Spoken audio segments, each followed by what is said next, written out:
Welcome everybody. This is Lynn Waldron from Array Software, and we're here today to do a refresher on using StreamTask to manage your DTS testing. So Rob, first I'll ask you if you want to make any initial comments to the group. No, this purpose of this session is just to get a good recording for anybody that comes onto the project late and wants an overview on how StreamTask works. Great. Okay, well, I'm going to start with a couple of comments around etiquette, and just a reminder that when you log into StreamTask, you're allocating, it's kind of like a job, and you're allocating some memory that you're holding while you're using StreamTask. And the most kind way to release that memory is to use your logout rather than to just shut your browser down. It's always very tempting to just close the browser down or close the tab down, but it's you're going to release the memory that you've allocated if you use the logout. So just a reminder, especially when you've got a lot of people on, and if everybody's just shutting their browser down, you could start to see some slowness with memory not being made available to everybody. So I just wanted to make that comment right at the beginning. There is a timeout, so the system will alert you a few minutes before, usually with a message, but you just want to be aware of your timeout. I'm not logged in as a user that can see that, so I'm not remembering. Is it 60 minutes, Rob? Did we set it, do you think? I think it's an hour, yeah. Okay, so that means with unattended keyboard, your session will be responsive for an hour. But so you just kind of want to be alert to that. If you've made changes, it's always a good idea to save your changes before you go off to lunch or take a phone call. And then a few vocabulary items here. These tabs at the top I refer to as menu tabs, and depending on your role in the project and your privileges, you may have these 3 tabs, you may have more tabs, just depending on your responsibilities. When you select a tab, there is sort of some sub features or functions underneath that tab which change as I move through my tabs. So, whoa, that's not supposed to happen. That would tell me that the reports, there's something going on with the reports. So I'm going to actually, Rob, while I'm doing this, could you send an email to yeah, we can just skip the report section. Oh, sure. All the reporting we do out of StreamTask is custom reporting. Okay. Because we don't correct. Task Got it. So we'll just ignore that for now, but I will remember to correct that. So anyway, these are menu tabs. These are the functions, and this stripe here I kind of refer to as the ribbon. I sort of stole that term shamelessly from Microsoft to refer to the functions underneath a particular tab. This particular presentation of your list, when you log into StreamTask, you'll have a list of tasks possibly. You may not, in which case, and I know we'll have some conversation about searching and the technique that Rob would like you to use for searching for the tasks that you're going to be working on. So it wouldn't be unusual, I'm guessing, for you to log in and not have any tasks that are personally assigned to you, but that are tasks that you should go find and perhaps then assign them to yourself. This list, once you do have tasks assigned to you, you can customize the presentation of this list. So in previous training sessions, we've done this.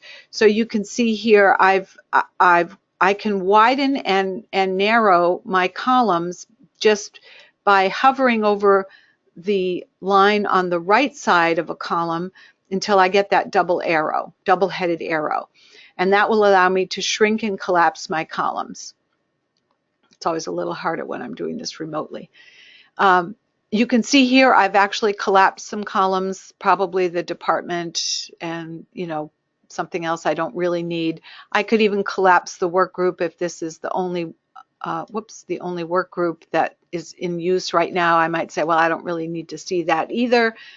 I can also rearrange my columns. So if I would rather see, for example, assignee over here next to title, I can hover above the column heading until I see a four-headed arrow. And that four-headed arrow, then once I click and I can drag my column, left or right, wherever I want it to go. I can also change my default sort. Right now, my sort is ascending, and that arrow is a little small and hard to see, but that is ascending by priority. If it's an up-facing arrow, if I click on the word priority, it will flip the arrow to descending, and then of course I can flip it back again to ascending. Once I have determined what I prefer as my sort, what I prefer for my columns, which ones are going to display, which ones I'm going to collapse, what I want the order to be. You can see here, in a previous class, we dragged the clocks way over here to the right. Once I have everything the way I want it, I would click Save Table Layout. I won't do that now, but I would click that, and that is now my personal customized presentation of my list. So the next time I log in as demo user, that's the presentation I would have. And so each of you can, spend a couple of minutes just getting that list once you've got tasks assigned to you to get that presentation the way it will be most useful to you. All right.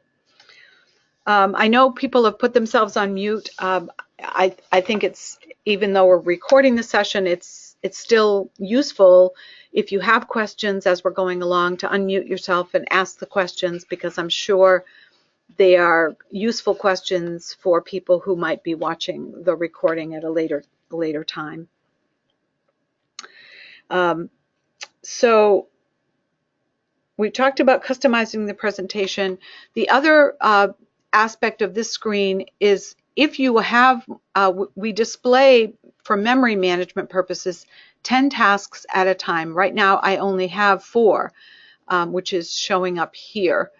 I also want to mention the flags. The flag is alerts me to the fact that I was not the last person to edit the task.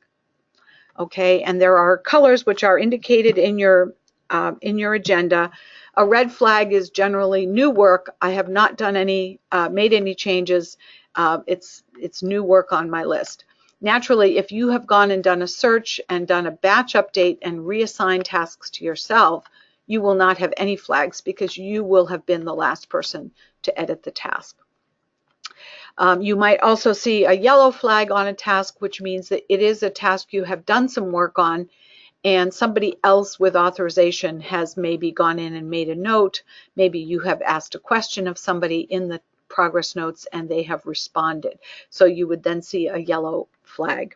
And a blue flag is a variation on that, which we will talk about when we have a task open.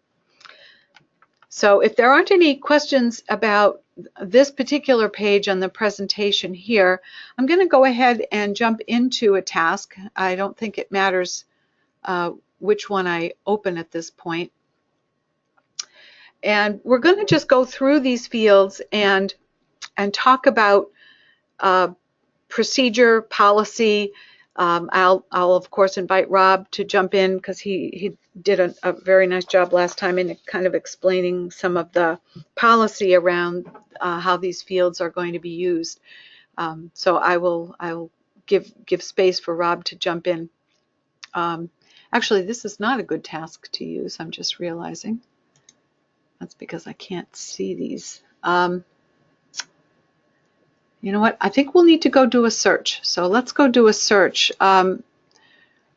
Rob, if you could remind me, what were the search criteria that I needed to use to find tasks that I could work on? Okay, I'll just take over the mouse. Sure. All right, so first thing, you want to pick the organization you work for. Every task is assigned to each of the 4 organizations' sort of generic user account. By default, it's not going to include things that have already been closed out. If you wanted to search things that have already been closed out, you'd have to check this. So we're going to just, one, pick tasks for your organization. Second thing, you're going to want to pick ones for your particular module. And I'm going to look at the MIS module. So here I'm having tasks that are all open, still assigned to RVH, that apply to the MIS module. And then if I want to further break it down, I've categorized all tasks for a priority. So we have our commonly submitted issues, which are tasks Meditech flagged as being identified by other sites as needing attention. Corrections are fixes to Meditech programs that didn't work the way they were supposed to. Customs, which we've exported from the Meditech website, and all of our unique interfaces and the custom changes we've had Meditech program into their environment are stored in there. We've got documentation, which is a new type of change record for Meditech that identifies some documentation for us. Enhancements, those are the new functionality with Meditech that comes with this upgrade. For the most part, we're going to try to do a status quo upgrade and not implement enhancements where they're not required. But when functionality or the core functionality of a module is requiring a change because of an enhancement, we will have to implement those enhancements. There's only a handful of things at normal, and most of those are interfaces. Parameters, this is any task that has to do with a parameter or backend within change within Meditech that really you need to dig in to review. A lot of the issues we've had in previous upgrades were due to parameter DTSs. Preparing tests, that's where we're going to do our sign off that our test environment's ready to take the code overlay. Priority events, those are ones Meditech has flagged as being patient safety events. You'll notice them prefixed with PE when we get them out of sequence. Release highlights, those are Meditech, this is the reason to take this upgrade kind of tasks. A lot of those are enhancements as well, and some of them are also priority events. And then validation, this is just the sign-off section for each module. So in this instance, we're just going to look for all the corrections. So all active tasks that are corrections that are in the MIS module that are still assigned to RVH. And when we click search, we see there's 497 of them. And then I'll let you take over again. Okay. Is it okay if I do a batch update and just add a few of these to my list, or would you like me to just work from here? Yeah, as long as you're not closing them, you can add them and remove them from the demo user. Okay. All right. So having done that, and again, I'm kind of going through the steps that I think Rob is asking you possibly to go through, which is to find the things that you are going to be responsible for working on. And again, Rob, jump in and correct me. But I'm going to select this batch function in the ribbon, which brings over all of the search results I just had. So those 497. And I could, although Rob may say that he doesn't want you to do this, I could do a batch update to, let's say, add myself as the other assignee on those 497 tasks. But for the purposes of our training, I am going to select the demo user. Let's see, am I under user comma demo? Yep. Yep, there we go.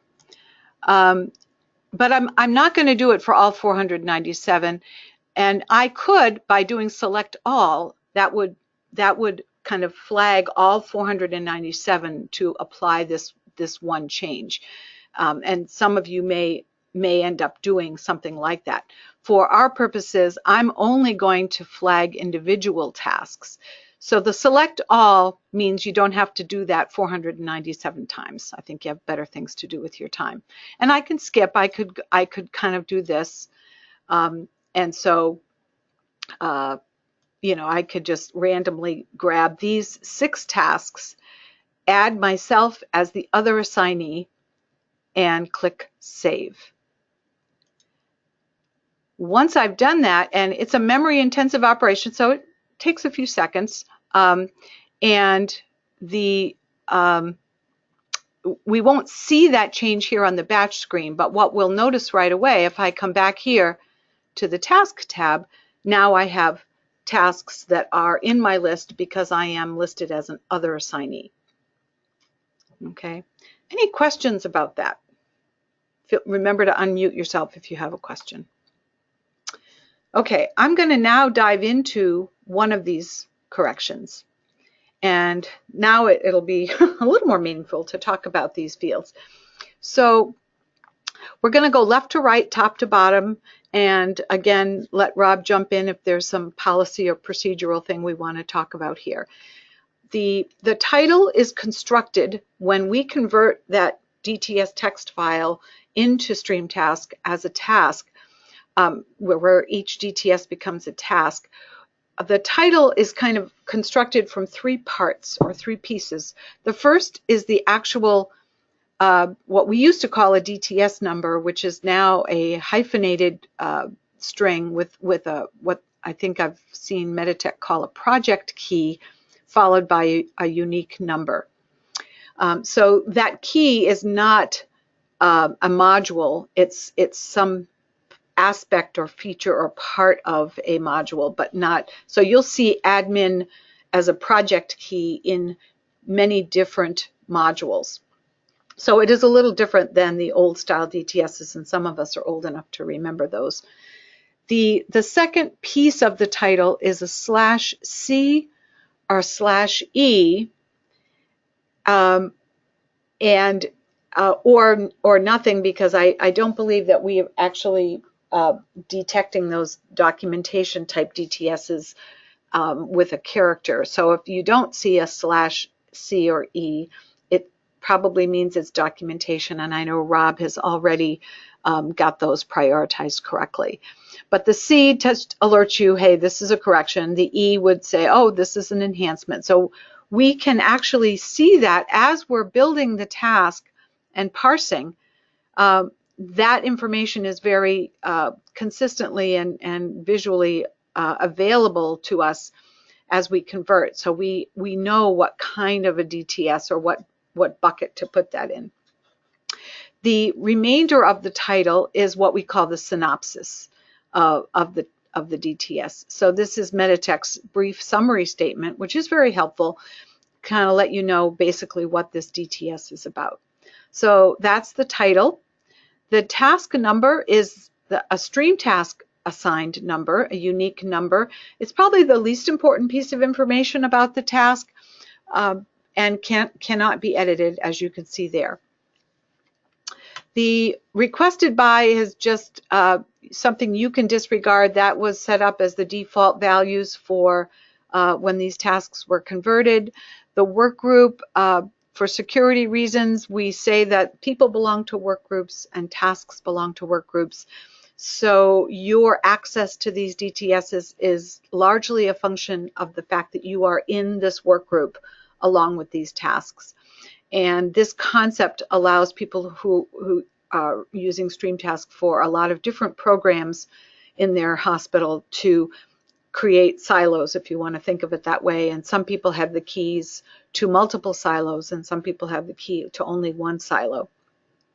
So you can think of this use of the system as, you know, you've got one program, one work group, and the people that are working on these DTSs all belong to this work group. So you won't have any reason to make a change there. And then the types are generally module specific. Rob does have some other task types built in here that have to do with other activities related to the update that might not be module specific. So that's, again, you won't have to make any changes there. The priority has been already updated by Rob and has been set to view only for the time being. The start date is blank. It's optional, and I just tell people if you want to keep track of when you started working on something, you can absolutely use the calendar icon to put today's date in there if you would like to do that. The target date is established by Rob, and I'm pretty sure is requesting that you not make any changes to that. If there's any alteration to your timeline, that date can be batch updated to a newer, more correct target date. And I'm guessing that target date is a few weeks prior to go live so that you have time to do your integration testing. Is that a correct statement, Rob? Yep, our go live is September 11th, so we're expecting all DTSs to be closed out a month in advance. And depending on the type, so corrections are the last to go, but if you look at something like a commonly submitted issue, it'll be an earlier date that those are delivered by. The comment about the whole top section is nothing in here is nobody has to change at all. The only thing that people might change is when it's a regional decision during DTS reviews to flip the task to a different group. So I could see this as a scanning task, so I could flip it over to the scanning group, which is MRM, Medical Records Management, if I wanted to, but I'm not going to. Specifically, the status field is always left as assigned.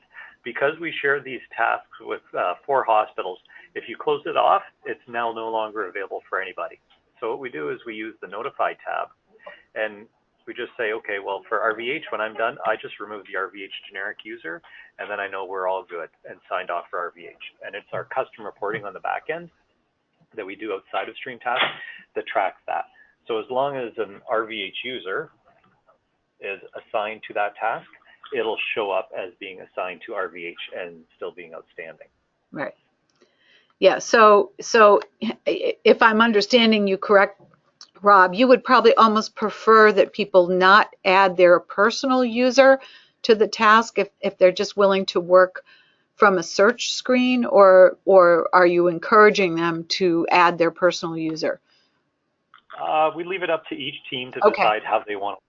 If someone like Lab has a team of 7 people working on it, then it makes a lot of sense to assign out specific tasks. Yes. You're working in, say you're the admissions person and you're the only person touching admissions, there's no reason you can't assign them all to yourself, but other than you just have a really long list. Yeah. Go ahead. As long as someone from your site or your generic site's user is still active, that task will show in our reporting that it's still outstanding. Good. Great. Good. Excellent. Thank you for that clarification. Yes, as Rob mentioned, the fields that I'm reviewing right now above this little faint line, I refer to as the header of the task. Whenever we will move through some of these other tabs, whenever I move to a different section of the task, it can think of it almost like a shortcut. This header continues to be visible to kind of show you sort of the main, the status, the priority, the assignee, the project. You can also see here that the project is in protected mode at the moment because, again, there's no reason that would ever change as part of the umbrella project. As Rob mentioned, that some of these tabs, the Notify tab is certainly a very important one for everyone in the group, because that is the way, rather than changing the status. Now, if I encounter a problem, Rob, how would I communicate that? Let's talk about that for a minute. I wouldn't change my status. So the request tab just has the detailed information about the change and how you need to test. The progress tab is where you put all your notes about how your testing is doing. Yep. And this is where we have our customer defined section.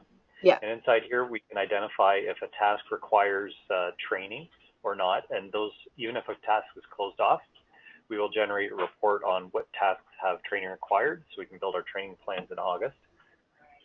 And then if there is an issue with the task, you'd flag it to being on the issues list.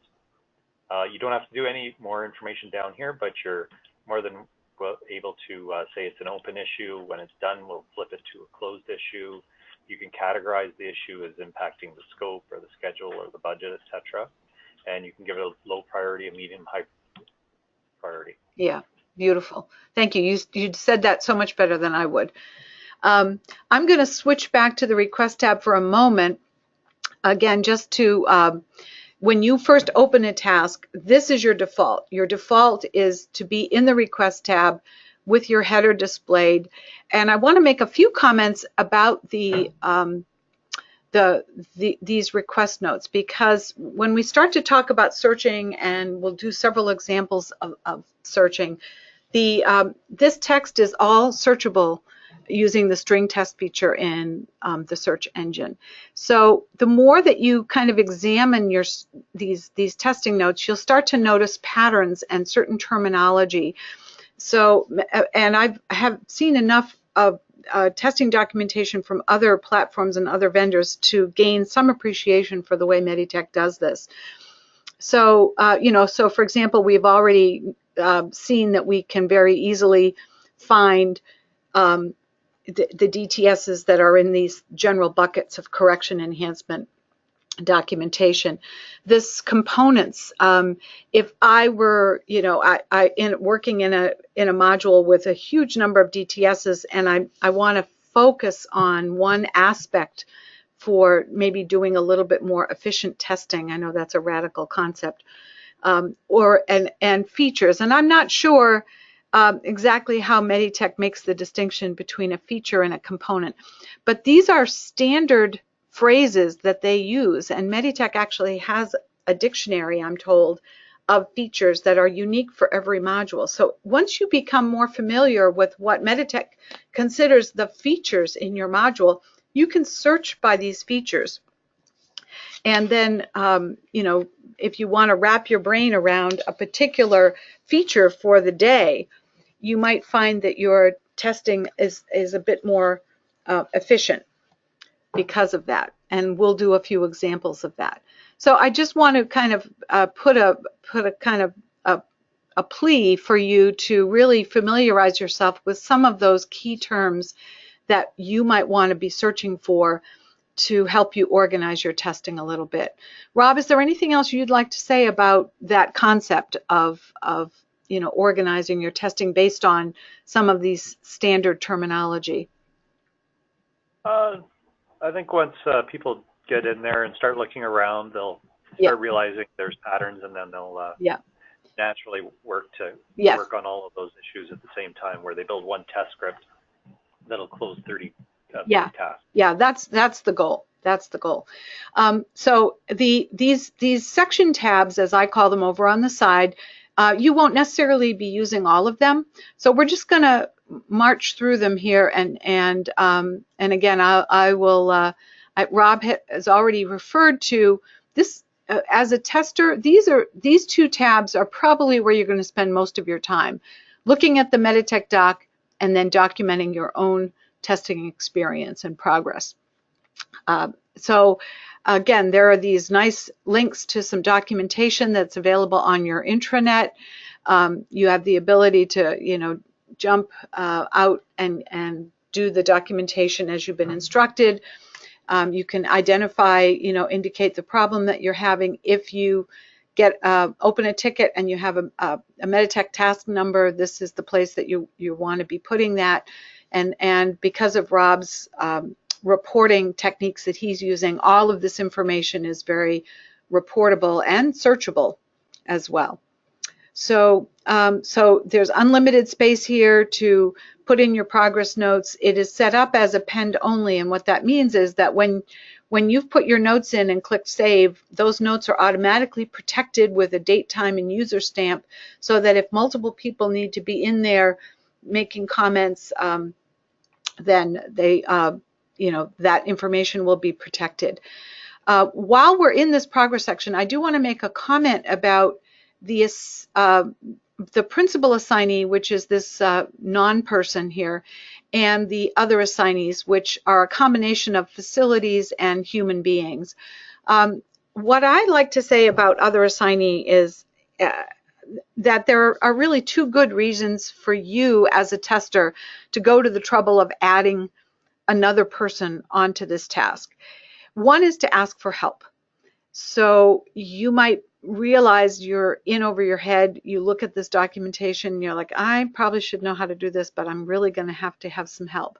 Or in order to do this testing, I need a special kind of patient admitted, and I don't know how to admit that kind of patient. I'm going to have to add the admissions tester onto this task and put a note in the progress notes to address that person as to why I'm adding them onto the task. Is that a process, Rob, that you are that fits with what your how your testers would function? Yep, certainly. If you need a patient registered or someone to put in a special order, you'd go into the notify routine, add them in, go into the progress notes, ask them what you'd like them to do. Yep. But if you just want to send someone some information, like, just so you know this is happening, you don't need to attach them to the task, but you can email the task to them. Right. And then they'll get a inbox, they can read it, delete it, and then they don't have to go into it. Right. But as soon as you attach it to them, it's now on their task list, and they have to go in there and remove themselves from it at some point. Right. So if it's an FYI only, use the email. But if you need them to action it, give them on the notify. Good. Thank you. I now remember that we had made that distinction, and I'm glad you said that. Okay. Good. So I think that's all we really need to say about the progress section, other than you'll be spending a lot of time there. The solution section is, I'm assuming, is optional. I think, Rob, we might have said that people might want to stash some non-testing progress notes in there, whether it's training notes. Yeah, the solutions tab is pretty much if you have to develop a workaround. Okay. This is where you document that workaround. Okay. Or a new process, or a sort of a summary of the change. Okay, good. But it's only required, or it's not required, it's only used when there's some sort of a workaround required. Okay, good. And again, that's something that reports will be able to pick up. The projects tab, I don't think you're going to be using that right now because of the lockdown on the projects, but it's just there is the capability, just like there was in the Task Plus days, of tagging. You have your umbrella project, but you could also kind of use the other project feature as a grouping mechanism. In some ways, the way you've used your priority dictionary. So you could say that, we have this subset of our DTSs that are sort of regulatory in nature, and we decided we're going to create a project called regulatory, and we're going to tag just those tasks to that regulatory project, which doesn't bump out the 5.6 and 7 update project. That still continues to be the primary project, but you can have these like sub projects underneath. And I'm just mentioning that in case at some point that's useful. Remind me, Rob, are you using time tracking or not? We're not, no. Okay, all right, we're going to skip that. And then, of course, we've been bumping into this notify, which you will definitely be using when you need to add somebody on there to ask for assistance, and then potentially remove your facility from here when you have finished your testing, so that Rob then knows that that particular site is done with that particular DTS, and that it's not necessarily done by all the others. And then I believe that Rob will notice or has reports that will indicate when all of the sites have dropped off the other assignee list, then it can be officially closed at a higher level. Is that a fair statement?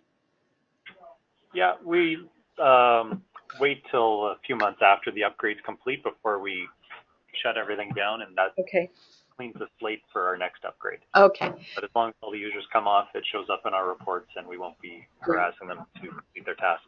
Okay. I mentioned the blue flag earlier, and one of the things that happens in this notify tab, besides the ability to set reminders if you wanted to set yourself a tickler for a future date, is if I really wanted to get somebody's attention, and it sounds to me like that is not going to be that useful to you based on the procedures that you've set up. But if I did add somebody on because I needed their help, there's a few things I could do to get their attention. One is that let's say I added Rob on to ask for his help with this.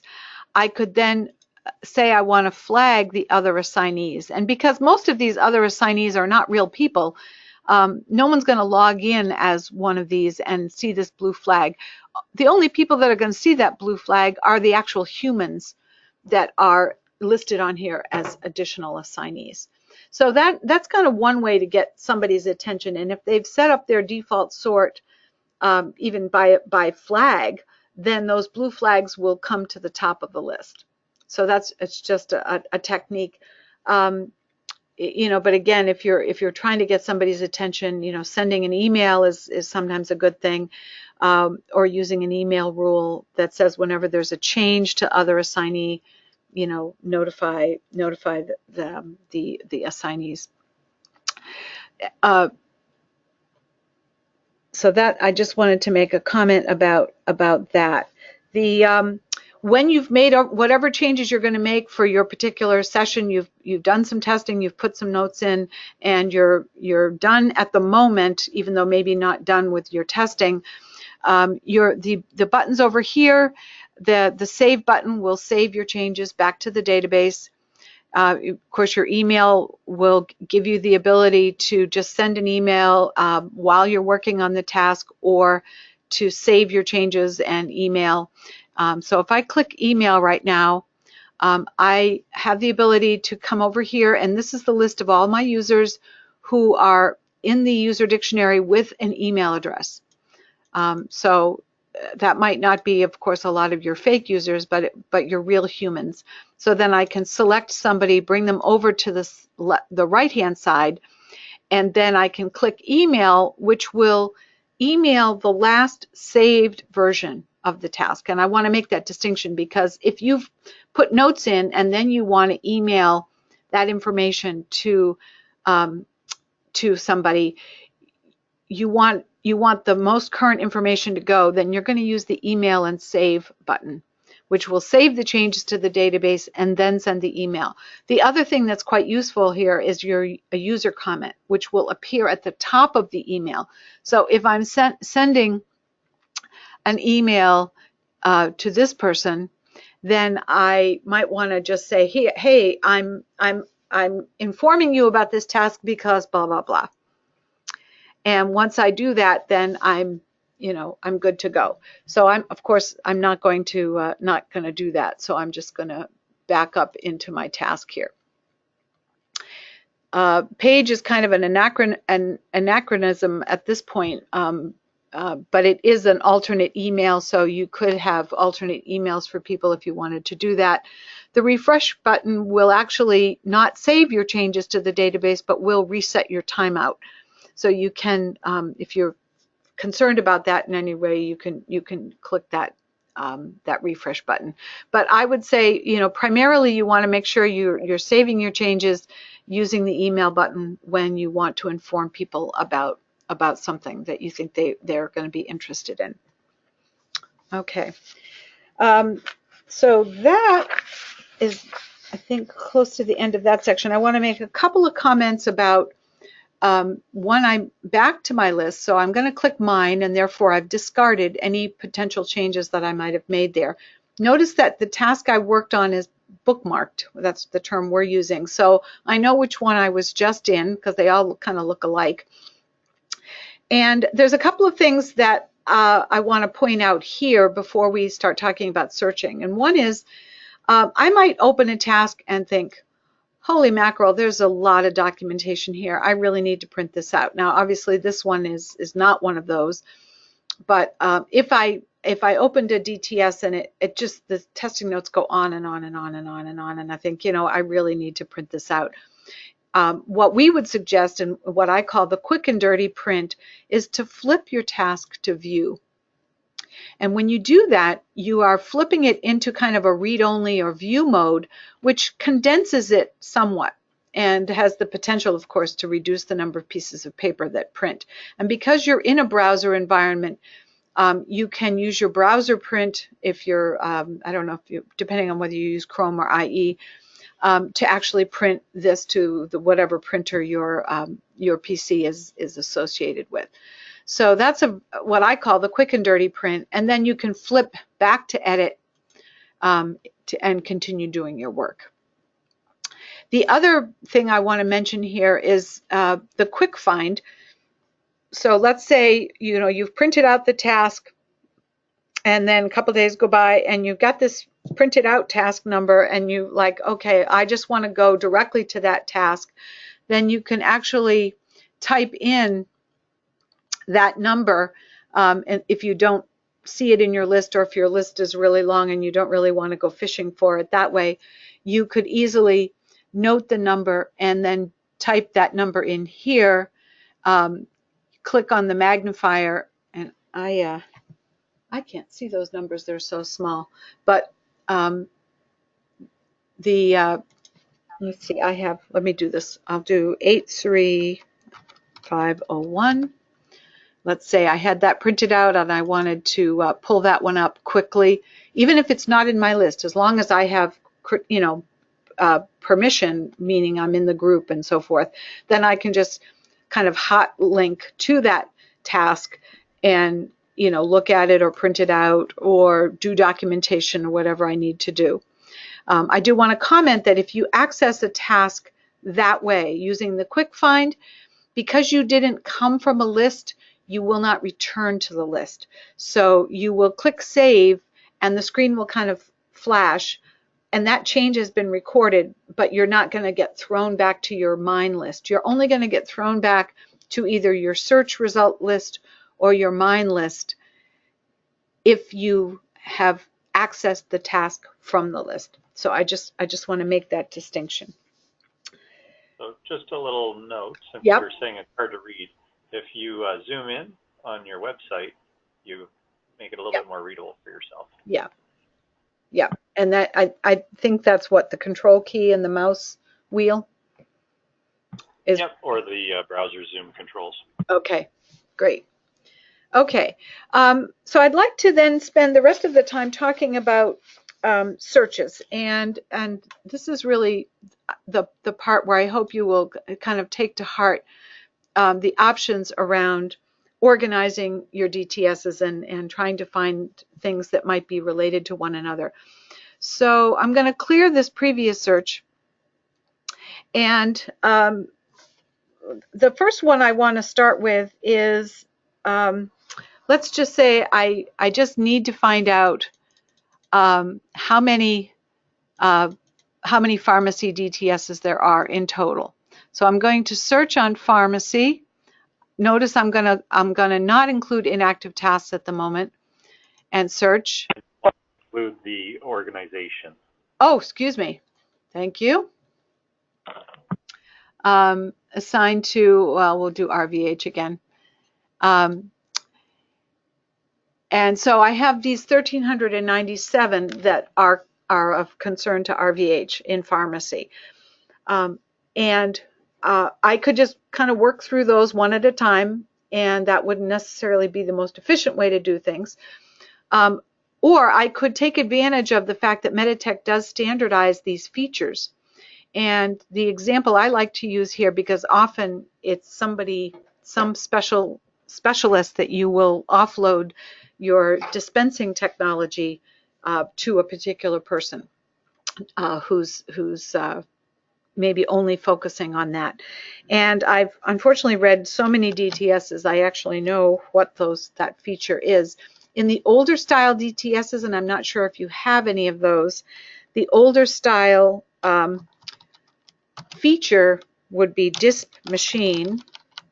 And notice I'm putting that in quotes. This is a little bit like Google in that if I just type DISP space machine and I don't put it in quotes, this little thing comes into play here, and I would end up pulling up way more pharmacy DTSs than are really relevant, because it's saying, oh, you want to find any pharmacy DTS with the word DISP or the word machine, and that's not really what I want. I want to find the phrase DISP machine, and if I want to find that exact string, I must include it or enclose it in quotes.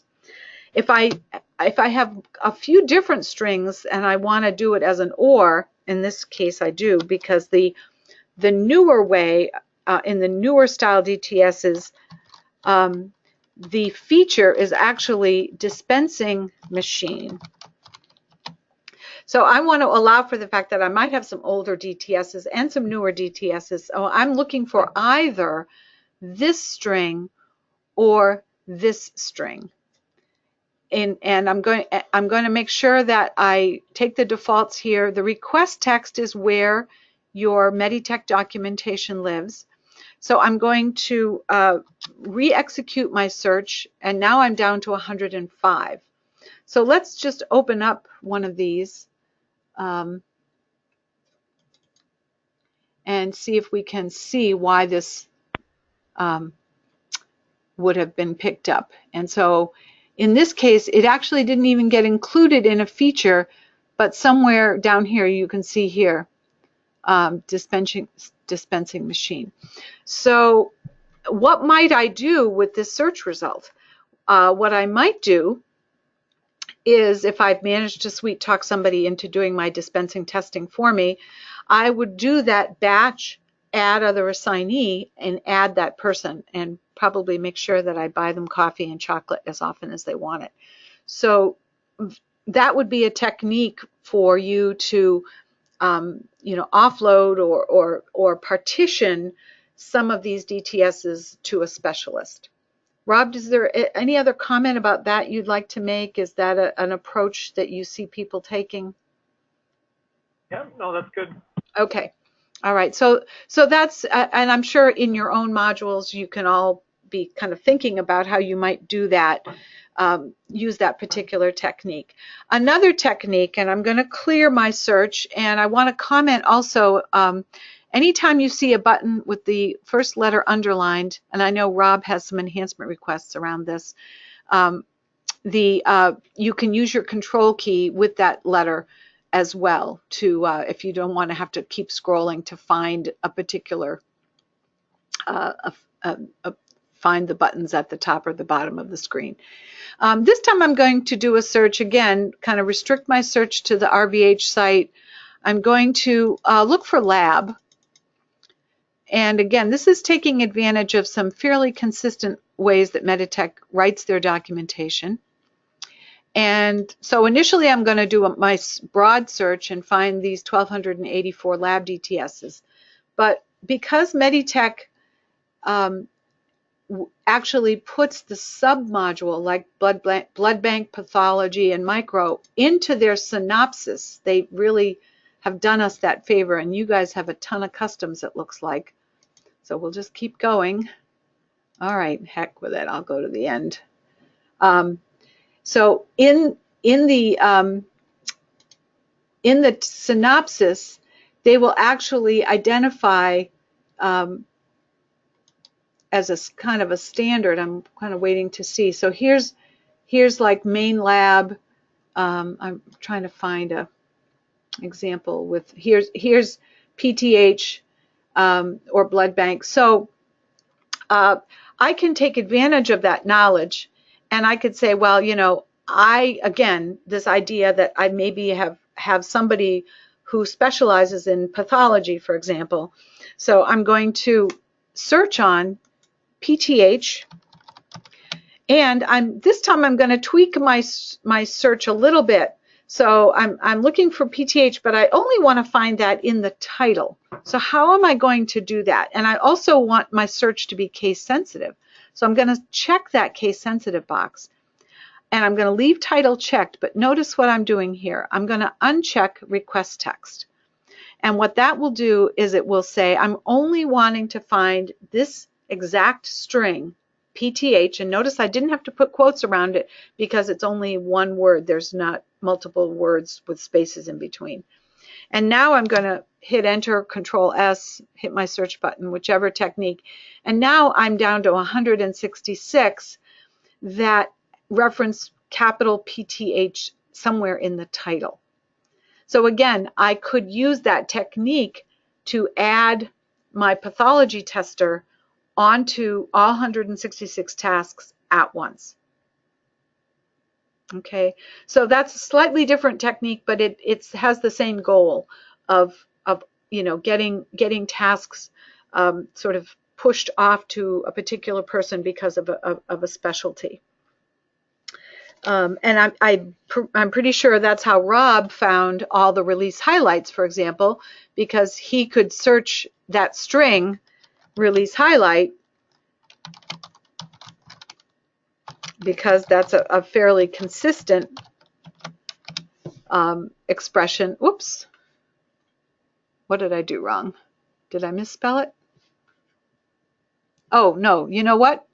I'm so glad I made that mistake. It found nothing because I had my search example I had used, I had unchecked that. Now I found 51 that Rob has already categorized as release highlight in the lab.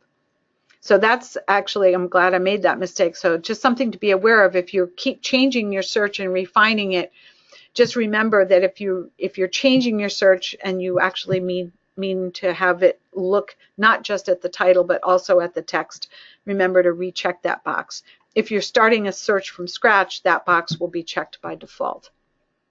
Okay.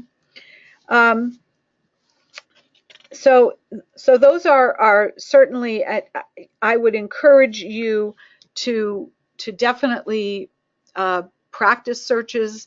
You can't hurt the system. One of my other favorite searches is to search for anything that is no testing required. I'm guessing Rob has already probably done some of that. Meditech has about 6 different ways of saying that there's no testing required. So you could do literally something like this, space, another string,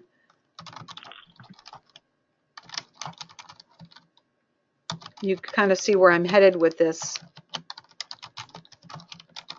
Yeah, I didn't inactivate anything that said no testing required, and that's more because the people doing the review of the modules, sometimes it's just really good information to know. It absolutely is, yes, and I agree with you. I think it's important.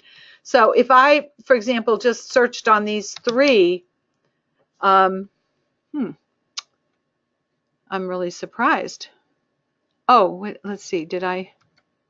Yep, no, I included everything in quotes. Testing not required. No testing is required. They might have already been closed off. Maybe. But anyway, you get my point, and that's also referenced in your agenda. So don't be don't be shy about trying to search for those things, because naturally you want to read through those tasks. And the reason that Rob brought that up, and I always bring this up, is don't just do a batch close or batch remove of your RVH or your other assignee here, because there could be good information. And also I have seen language like no testing is required unless. So you just want to make sure you've put your eyeballs on the documentation before you take your site off the task. Does that make sense to people? Okay. I also just want to mention, I'm gonna go ahead and clear that search. And even though the reporting is going to do pretty much everything you need to do around your custom fields, you can search by these custom fields. So if I just randomly wanted to find anything active that had something in that Meditech task number field, I can put an asterisk here and do a search, and it found 1 right now. So if I were to open that up and go to the progress section, there's a number there. Does everyone see how I did that? I didn't even have to know the number. I could just say, I'm just wondering right now how many DTSs have a Meditech ticket open. And so I can very quickly do that just by doing a wildcard search like that. I also, if I happen to know the number because I got an email, I could actually put the exact number in there, and then it would only find the tasks that have that number. The other thing, of course, that's a little easier, especially around something like training required. I can't remember, Rob, was that radio button a capital Y or YES? Pretty sure it's a capital Y, then an ES. Okay. So I could do something like this where I'm just curious, let's say within my own module, um, I'm going to just look for, okay, so great. So we have 16 throughout the whole project because I didn't limit my search by site and I didn't limit my search by module. So you can see here that we've got a mix of things. And if I opened up one of these, jump to my progress section, there's training required, yes. Okay, so that, that just even though the reporting is going to do that for you, it's just nice if you are wanting to take a quick look and see what kind of volume we're talking about here. And of course, from here, you could do a batch export, and Rob, I think, has used that technique. So I could take these 16 tasks, go to the batch screen, do an export, dump those into a spreadsheet as I get closer to the end of the project as well. All right, so we've talked about searching by standard fields. We've talked about searching by strings of text. We've talked about searching by your custom fields.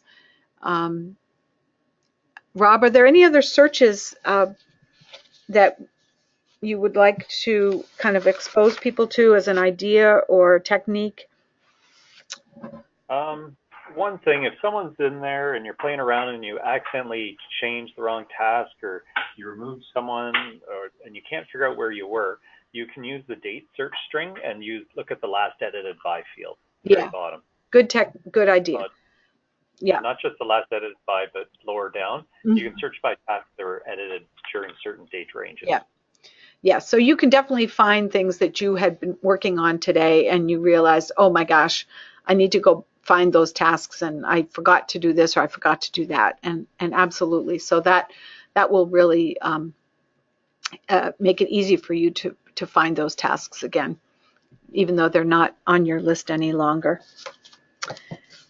And let's see if there's anything else that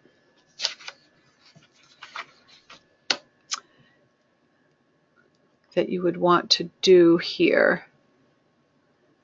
I'll just do one more general search. Again, I mentioned that some things are flagged as regulatory.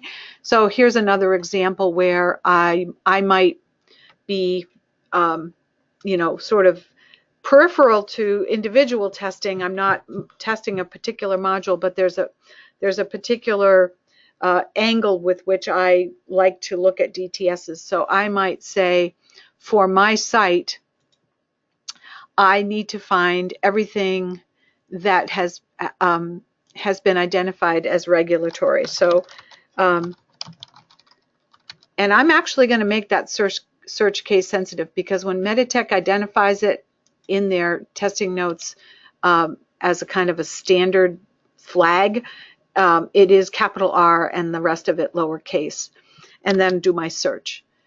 So when I do that across that particular site, and again, I wasn't specific to a module, it found 448 that had been flagged as regulatory. Now, regulatory could easily mean it's more of a US regulatory thing, in which case you probably wouldn't care. But it's just, again, another example of how you can do some pretty broad searches. Every time I open a DTS, I see another example. If I needed to work on any abstracting DTSs that had to do with the grouper, I could, search on grouper or grouper version 35 or grouper 35, and maybe I search on either of those expressions to find everything that has to do with grouper 35. So I know most of you are on mute. I'm happy to take a little more time. Are there any other search examples that you would find useful? I think the best thing you can do is just go and experiment with the searching. I think for most people, they should be going into search, be cleared, they'll pick their site, they'll pick their module that they're responsible for, and then they'll pick the theme. or the deliverable. So if they're working on the delivery for the release highlights, they should go through those 41 tasks. Right. And we do have that documented what those priorities are. Right. Just so that we can get everything done in a timely manner Right. and identify the things that need to be, that are going to take the longest time to resolve issues with, get those tested ahead of time. Right. Good. Okay, anything else that you would like to make sure is on the recording, Rob?